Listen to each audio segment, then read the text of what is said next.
SBF and FTX have now been hit by a class action lawsuit from FTX customers seeking to gain priority access to any leftover funds.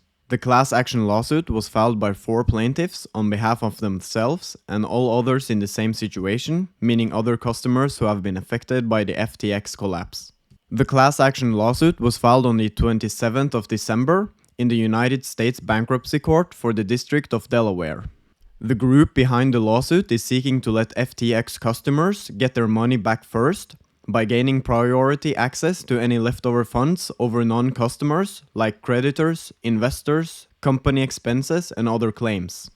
The 63-page lawsuit goes into detail on how SBF transferred customer funds into Alameda Research, which Caroline Ellison also was aware of. The reasoning behind the class action lawsuit and why FTX customers should be granted priority access to any leftover funds found in FTX is based on FTX's customer agreement. Both the user agreement for FTX US and FTX.com for non-US customers made it very clear that FTX did not own and was not allowed to use or transfer customer funds. The FTX user agreement for US customers clearly stated that as a part of your FTX.US account, FTX.US provides qualifying users access to accounts for you to store, track, transfer, and manage your balances of cryptocurrency and/or dollars or other supported currency. All cryptocurrency or dollar or other supported currencies that are held in your account are held by FTX.US for your benefit. The user agreement also states that FTX.US does not represent or treat assets in your FTX.US account as belonging to FTX.US. In the user agreement for non-US customers, FTX clearly states that your digital assets shall at all times remain with you and shall not transfer to FTX Trading. None of the digital assets in your account are the property of or shall or may be loaned to FTX Trading. FTX Trading does not represent or treat digital assets in users' accounts as belonging to FTX Trading. Lastly, it states that you control the digital assets held in your account at any time, subject to outages, downtime, and other applicable policies, including the terms, you may withdraw your digital assets by sending them to a different blockchain address controlled by you or a third party. These user agreements are clear contradictions to how FTX and SBF treated the customer funds. As we know now, SBF and FTX knowingly transferred customer funds to Alameda Research. The CEO of Alameda, Caroline Ellison, also knew that FTX customer funds were being transferred to Alameda. In a civil complaint against Ellison, filed by the SEC, the SEC states that from the start of FTX's operations in or around May 2019 until at least 2021, FTX customers deposited fiat currency into bank accounts controlled by Alameda. Billions of dollars of FTX customer funds were so deposited into Alameda-controlled bank accounts. And Ellison was aware that Alameda was receiving FTX customer funds. At least some of these bank accounts were not in Alameda's name, but rather in the name of North Dimensions, an Alameda subsidiary. North Dimensions' website does not disclose any connection to Alameda. Ellison knew that Bankman-Fried had directed FTX to have customers send funds to North Dimension in an effort to hide the fact that the funds were being sent to an account controlled by Alameda. In other words, SBF and Ellison both knew that FTX customer funds were being transferred to and used by Alameda. To me, this evidence makes it look like this was their plan all along. A plan to create a crypto exchange, take customer funds, and then use those funds to trade with.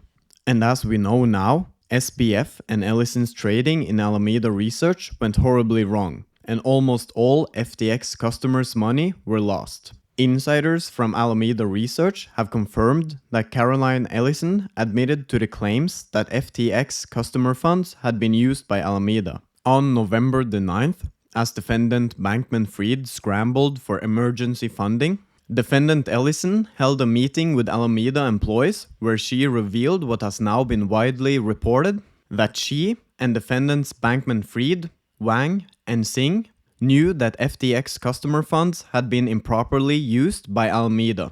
To reinforce these allegations, Insiders have confirmed that only SBF and his co-founders Nishad Singh and CEO Gary Wang were the only ones who had access to transfer client funds. This comes to light in an affidavit submitted to the Supreme Court of the Bahamas on November the 10th, the day after Ellison held the meeting.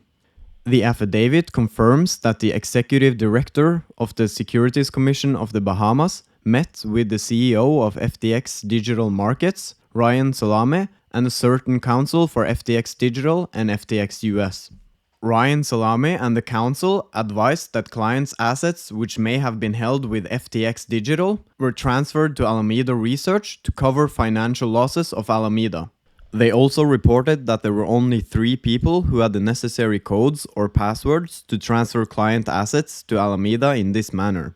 That was the founders of FTX, namely Sam Bankman-Fried, Nishad Singh, and CEO Gary Wang. Even though the group behind the class action lawsuit have a good case, getting prioritized over non-customers does not matter if there is no money left in FTX to repay. FTX, Alameda, their owners and executives have been on a massive spending spree the last 2 years, which is very well documented in the case filing. Sam Bankman-Fried received more than $1 billion, and defendants Singh and Wang also borrowed $550 and $224 million. These loans were poorly documented and there were no description of the purpose of the loans. In one instance, Sam Bankman-Fried signed both as the issuer and the recipient of the loan.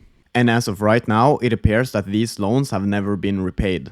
Which is not a shock when you see that FTX actually bought real estate in Bahamas for hundreds of millions of dollars. And in the last couple of years, Alameda and FTX have made hundreds of investments totaling more than $5 billion. SBF would also do investments without any pro forma or valuation. This means that we're not really sure where the purchase price numbers were derived from, and as it says in the court filings, it gives you a worry that the purchases were overvalued. An investigation by the Financial Times shows that the venture investments by Alameda and FTX Group amounted to almost 500 different investments, including investments by Alameda and FTX in dozens of speculative tokens created by other crypto companies. And we just found out that one of these investments was in the trading platform Robinhood. In an affidavit provided to a Caribbean court before his arrest, SBF said that he and FTX co-founder Gary Wang together borrowed $546 million from Alameda. They used that money to capitalize Emergent Fidelity Technologies, the shell corporation that in May bought a 7.6% stake of Robinhood. That investment got them 56 million Robinhood shares, which could be worth over $440 million today. This shows that there might still be some money left in FTX and in their investments that their customers might be able to recoup. So guys, let me know what you think down in the comments. Do you think that the class action lawsuit will lead to FTX customers getting prioritized access to leftover funds? Or do you think that the big investors and creditors will be paid first? We will continue to follow this story, so be sure to subscribe to the channel so you don't miss out on our newest updates on this story and in the crypto market. Thank you for watching all the way to the end, and we'll see you in the next video.